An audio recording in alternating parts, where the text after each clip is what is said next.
Hello. Hello. It's not your first time, if I'm correct, like working with Pixar, because you did a voice in Howl's Moving Castle, yes, right? And with Disney. But with okay. not But Pixar. it wasn't none of the same people involved with the dubbing then, or It was more Disney people. Yeah. And I did actually meet one of them again for one of the voiceovers for one of the games. Okay. For this movie, but yeah, it was pretty much a whole different crew. But did that experience working with voices, did that have any impact on your wanting to return to voice work? And how strong for you is the allure of Pixar? I mean, presumably you're a fan of Pixar as well? Yes, no, it was a totally different thing the first time around with Howl's Moving Castle, because I was dubbing an existing movie. Yeah. And so I was lip syncing to a cartoon character, which was quite weird, to an animated character. And trying to dub a pre-existing performance, which was also quite disconcerting because I could hear this quite high-pitched Japanese lady in the background Yeah. while I was trying to lip sync my own performance and thinking, gosh, should I be sounding like that or should I be doing something different? I don't know what I'm meant to be doing. Whereas this was an altogether much more organic experience with John Lasseter, and you start with them, start from scratch, and you work on the character together, and they're constantly changing and using your input to go away and think of new ideas and new storylines, and using your physicality to go away and imbue the character with real character traits, real physical characteristics that belong to you. And so you do you animate the character in a way yourself together with them. And so it's much more collaborative, much more sort of organic whole experience than the one that I did. Am I right in thinking that at Pixar they have you come back every 6 months and do more stuff as they go along? Yeah. So these movies take years and years to make, and presumably you've been involved for probably quite a fair chunk of that time. Yeah, only for a year, but it was like 8 or 9 sessions over the course of a year. I think that this one was done quite quickly comparative to a lot of the movies, partly because it was a sequel, so they had a lot of the sort of the world established already, and so they were familiar with the territory of the film. So it was, I think some films had taken much longer than this, but my chunk was just over the course of 1 year. And I mean, how do you feel about your character, Holly Shiftwell, personally, and just what's your hook into that? How do you relate to that character? Well, I love that she's so glamorous looking. I don't think I've ever looked as good in a film before, and I never will again. Like, she's such a good looking little car, and I love the way she looks. I like the fact that she's a sort of technical whiz kid, very full of sort of gadgets and gizmos and computer technology, and very savvy in that sense, but quite green when it comes to sort of being out in the field on a spy mission. She's never done it before, and so her and Meta are kind of both fish out of water in the movie, and I think that's why they see eye to eye in the end. They kind of have an unspoken understanding, and I think that's something that I can relate to too. I think as a performer, you're always feeling like you don't quite know what it is that you're meant to be doing, and every set of circumstances on each job is always completely different from the last, and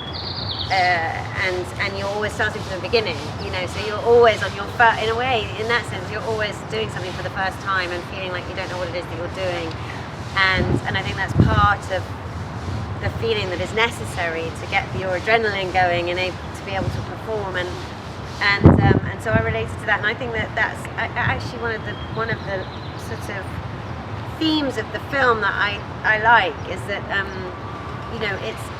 it's not a bad thing to feel awkward, that sometimes is a good thing. That sometimes means you're actually living your life and being brave and going out there and doing things and risking things.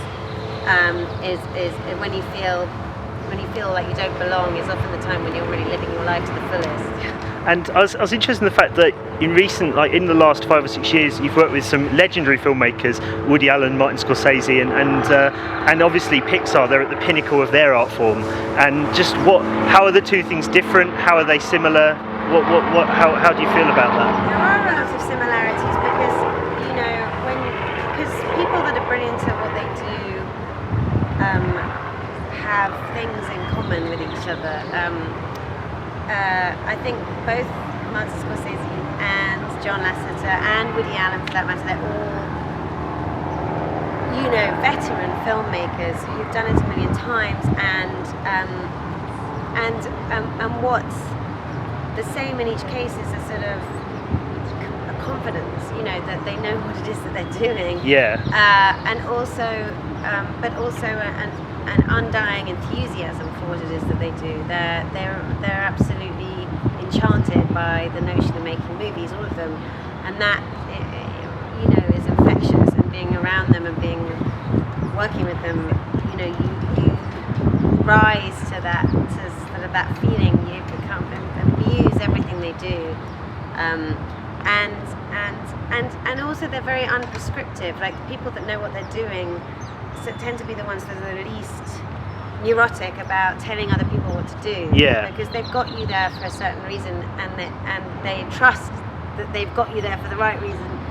And so you sort of feel that really what you're meant to do is just turn up and kind of be yourself in a way. Especially the Woody Allen and the John and Cars 2 were similar in that sense, in that there was not a lot of preparation that was possible. Like, we didn't rehearse or discuss a lot of what was going on for Cars 2, and similarly with Woody Allen, and I think that that's sort of for a reason. It's not by accident. In a way, John wants he wants your voice, so he doesn't want you to be doing anything weird with your voice or doing anything other than what would come naturally to you. And you know, people often are asking me all the time, was I trying to emulate some Bond girl or something? Yeah. And that's not what I was doing, because I wasn't told to do that, and I think that would have been wrong. I was just being myself in that situation, you know, I mean, in as far as possible as it's to imagine oneself as a car in a sort of international spy caper. That's what I was doing, and so John and Woody Allen, they share more in common than you might think. It's just come, show up and just be yourself, and that's really the only direction. There seems to be like a little bit of a contradiction, because I've heard a lot of people say that working at Pixar's fun and it's a fun atmosphere and all that, but at the same time you hear, especially with the voice acting, you have to say the same line maybe 60, 70 times in different variations, and that almost sounds like David Fincher or Stanley Kubrick sort of territory. So how do you, I mean, is it still fun when you're on like the 63rd reading of that line, and how do you kind of cope with that? Is that something you enjoy? I actually never got asked to do a line 60 times. It was like 5 or 6, kind of what it was on average. It is an exercise in trust. That's the same thing on a Woody Allen film as well. Like, it may feel weird and awkward and uncomfortable, and like you haven't had enough time to prepare and you don't really know what it is that you're doing, but you just know that you're in the safest hands, and so you have to let that go a bit and just trust that you've got a master, you know, puppeteering the whole thing, and so you know, you would say the line 5 or 6 times in different ways, knowing that you have no control over which way that they choose, you know, and just thinking, well, I hope they choose a good one. I hope they choose the one I would have chosen. But you know, that's part of that's part of the experience, definitely. But because you know, I've been watching Pixar films since my kid was little. Embarrassingly, one of his first words was Nemo, which isn't a very good advert for our parenting skills, but is a good advert for the power of Pixar.